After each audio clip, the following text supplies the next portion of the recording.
प्रधानमंत्री जी ने लोगों से आज मन की बात कही, क्या कहा सुनिए पूरी वीडियो। मेरे प्यारे देशवासियों, नमस्कार। आज आपसे मन की बात एक ऐसे समय कर रहा हूं जब कोरोना हम सभी के धैर्य, हम सभी के दुख बर्दाश्त करने की सीमा की परीक्षा ले रहा है। बहुत से अपने हमें असमय छोड़कर चले गए हैं।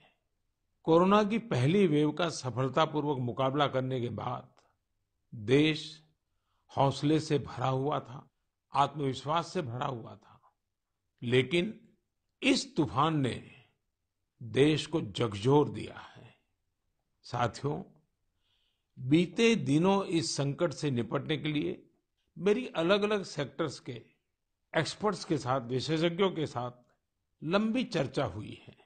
हमारी फार्मा इंडस्ट्री के लोग हों, वैक्सीन मैन्युफैक्चरर्स हों, ऑक्सीजन के प्रोडक्शन से जुड़े लोग हों या फिर मेडिकल फील्ड के जानकार, उन्होंने अपने महत्वपूर्ण सुझाव सरकार को दिए हैं। इस समय हमें इस लड़ाई को जीतने के लिए एक्सपर्ट्स और वैज्ञानिक सलाह को प्राथमिकता देनी है। राज्य सरकार के प्रयत्नों को आगे बढ़ाने में भारत सरकार पूरी शक्ति से जुटी हुई है। राज्य सरकारें भी अपना दायित्व निभाने की पूरी कोशिश कर रही हैं।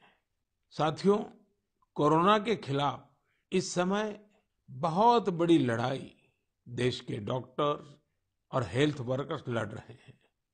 पिछले एक साल में उन्हें इस बीमारी को लेकर हर तरह के अनुभव भी हुए हैं। हमारे साथ इस समय मुंबई से प्रसिद्ध डॉक्टर शशांक जोशी जी जुड़ रहे हैं। डॉक्टर शशांक जी को कोरोना के इलाज और इससे जुड़ी रिसर्च का बहुत जमीनी अनुभव है। वो इंडियन कॉलेज ऑफ फिजिशियंस के डीन भी रह चुके हैं। आइए बात करते हैं डॉक्टर शशांक से। नमस्कार डॉक्टर शशांक जी। नमस्कार सर। अभी कुछ दिन पहले ही मुझे आपसे बात करने का अवसर मिला था। आपके विचारों की स्पष्टता मुझे बहुत अच्छी लगी थी। मुझे लगा देश के सभी नागरिकों को आपके विचार जानने चाहिए। जो बातें सुनने में आती है उसी को मैं एक सवाल के रूप में आपके सामने प्रस्तुत करता हूँ। डॉक्टर शशांक, आप लोग इस समय दिन रात जीवन रक्षा के काम में लगे हुए हैं। सबसे पहले तो मैं चाहूंगा कि आप सेकंड वेव के बारे में लोगों को बताएं। मेडिकली ये कैसे अलग है और क्या-क्या सावधानी जरूरी है? धन्यवाद सर। ये जो दूसरी बाढ़ आई है ये तेजी से आई है। तो जितनी पहली बाढ़ थी उससे ये वायरस ज्यादा तेज चल रहा है। लेकिन अच्छी बात यह है कि उससे ज्यादा रफ्तार से रिकवरी भी है और मृत्यु दर काफी कम है। इसमें दो तीन फर्क है।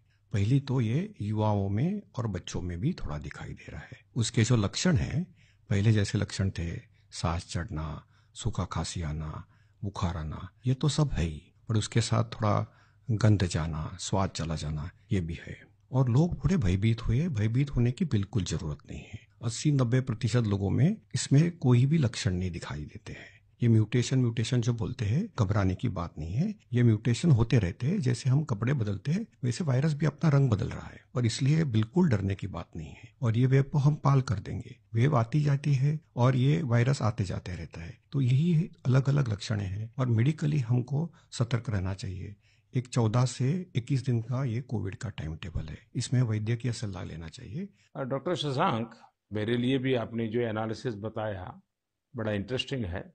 मुझे कई चिट्ठियां मिली हैं जिसमें ट्रीटमेंट के बारे में भी लोगों की बहुत सी आशंकाएं हैं। कुछ दवाओं की मांग बहुत ज्यादा है।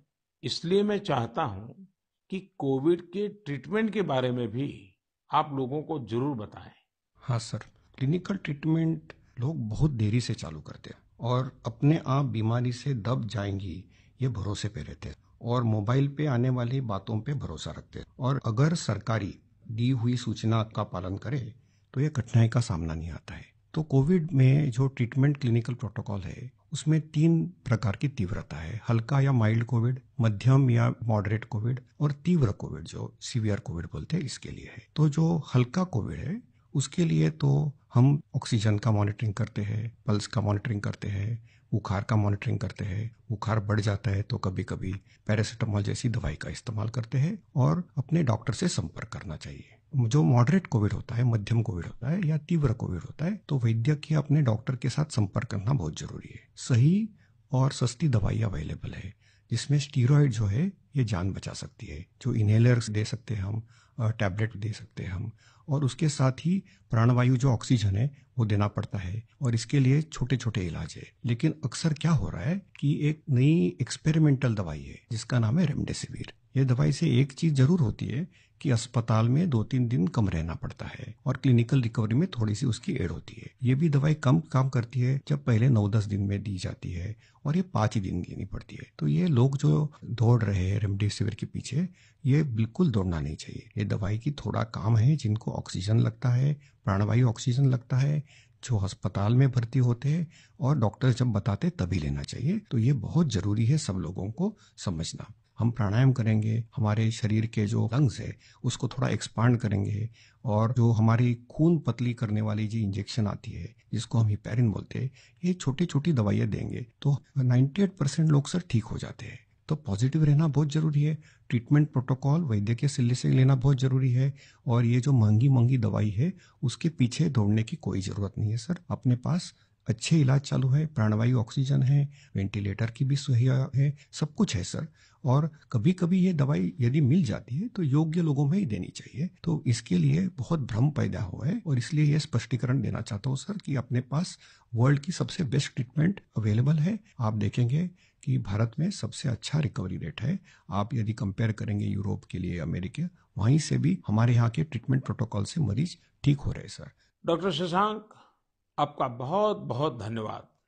डॉक्टर शशांक ने जो जानकारियां हमें दी वो बहुत जरूरी है और हम सबके काम आएगी। साथियों, मैं आप सबसे आग्रह करता हूं, आपको अगर कोई भी जानकारी चाहिए हो, कोई और आशंका हो, तो सही सोर्स से ही जानकारी लें। आपकी जो फैमिली डॉक्टर हो, आसपास के जो डॉक्टर्स हो, आप उनसे फोन से संपर्क करके सलाह लीजिए। मैं देख रहा हूं कि हमारे बहुत से डॉक्टर खुद भी ये जिम्मेदारी उठा रहे हैं।